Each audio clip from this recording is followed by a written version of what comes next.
Source कर दिया है। देखते ही देखते इतना बड़ा दल इतने दशकों पर तक देश पर राज करने वाला दल, ऐसा पतन, ऐसी गिरावट, हमें खुशी नहीं हो रही है। हमारी आपके प्रति संवेदनाएं हैं, लेकिन डॉक्टर क्या करेगा जी, पेशेंट खुद। आगे क्या बोलूं?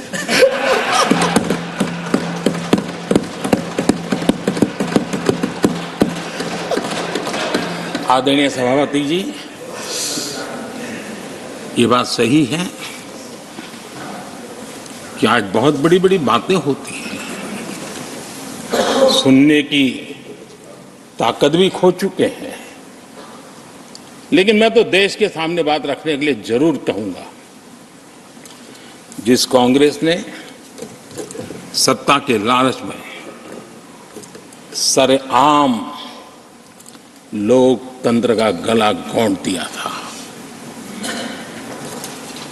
जिस कांग्रेस ने दर्जनों बार लोकतांत्रिक तरीके से चुन करके आई सरकारों को रातों रात भंग कर दी थी, बर्खास्त कर दिया, जिस कांग्रेस ने देश की संविधान लोकतंत्र की मर्यादा को जेल के सलाखों के पीछे बंद कर दिया था, जिस कांग्रेस ने अखबारों पर ताले लगाने तक की कोशिश की थी, आवाज, जो कांग्रेस देश को तोड़ने के नैरेटिव घड़ना का नया शौक उनको पैदा हुआ,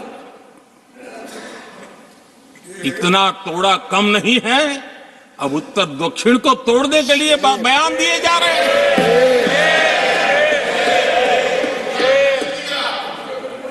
और ये कांग्रेस हमें लोकतंत्र और फेडरलिज्म उस पर प्रवचन दे रही है। आदरणीय सभापति जी, जिस कांग्रेस ने नथिंग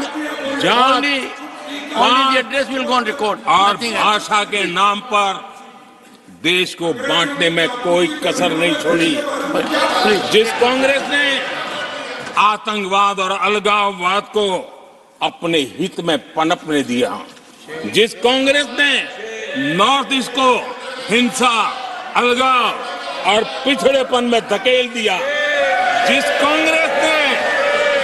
कांग्रेस के राज में नक्सलवाद के लिए देश के लिए एक बहुत बड़ी चुनौती बनाकर के छोड़ दिया, जिस कांग्रेस ने देश की बहुत बड़ी जमीन दुश्मनों के हवाले कर दी, जिस कांग्रेस ने देश की सेनाओं का आधुनिकीकरण होने से रोक दिया, वो आज हमें राष्ट्रीय सुरक्षा और आंतरिक सुरक्षा के लिए भाषण दे रहे, जिस कांग्रेस ने आजादी के बाद से ही कंफ्यूज रही, उनको उद्योग जरूरी है कि खेती जरूरी है, उसी कंफ्यूजन में गुजारा किया, जो कांग्रेस तय नहीं कर पाई कि नेशनलाइजेशन करना है कि प्राइवेटाइजेशन करना है, उलझती रही, जो कांग्रेस 10 वर्ष में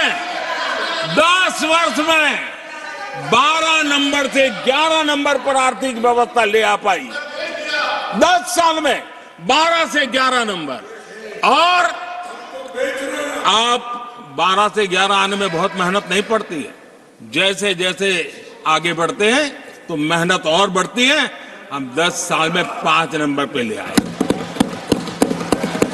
और ये कांग्रेस हमें यहां आर्थिक नीतियों पर लंबे लंबे भाषण सुना रही है। आदरणीय सभापति जी, जिस कांग्रेस ने ओबीसी को पूरी तरह आरक्षण नहीं दिया, जिसने सामान्य वर्ग के गरीबों को कभी आरक्षण नहीं दिया, जिसने बाबा साहब के बजाय बाबा साहब को भारत रत्न देने योग्य नहीं माना, अपने ही परिवार को भारत रत्न देते रहे। जिस कांग्रेस ने देश की गली सड़कों चौक चौराहे पर अपने ही परिवार के नाम के पाठ जड़ दिए हैं, वो हमें उपदेश दे रहे हैं। वो हमें सामाजिक न्याय के पाठ पढ़ा रहे हैं। आदरणीय सभापति जी,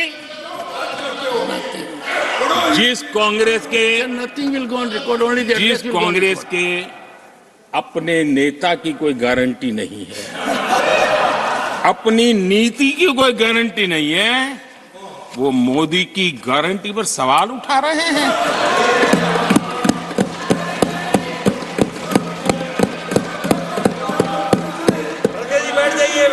आदरणीय सभापति जी,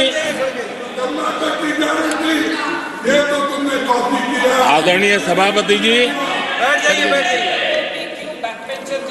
यहां एक शिकायत थी।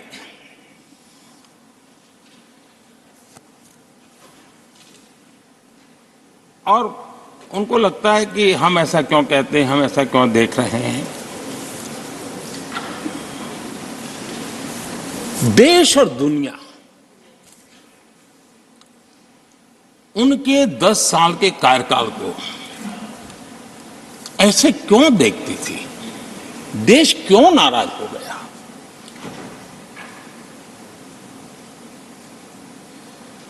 इतना गुस्सा देश को क्यों आया। आदरणीय सभापति जी, हमारे कहने से सब नहीं हुआ है।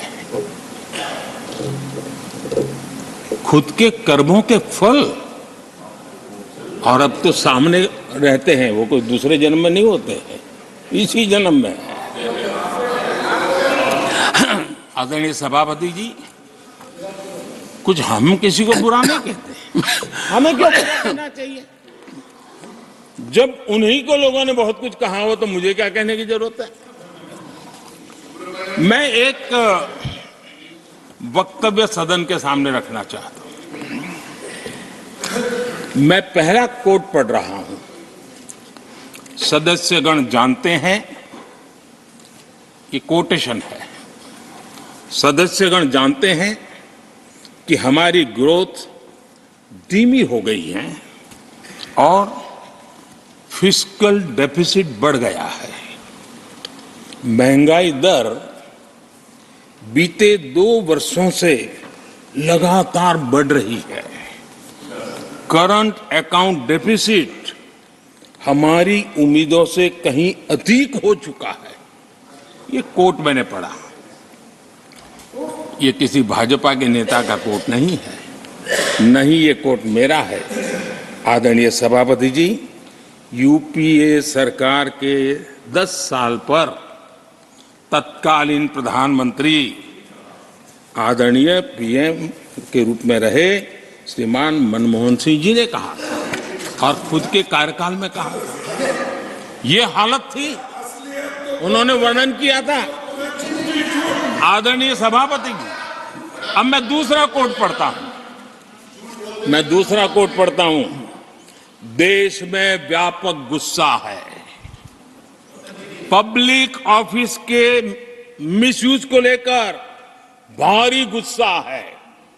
इंस्टीट्यूशंस का मिसयूज कैसे होता था, ये उस समय, ये भी मैंने नहीं करा, ये उस समय के प्रधानमंत्री पद पर डॉक्टर मनमोहन सिंह जी कह रहे थे। उस समय भ्रष्टाचार को लेकर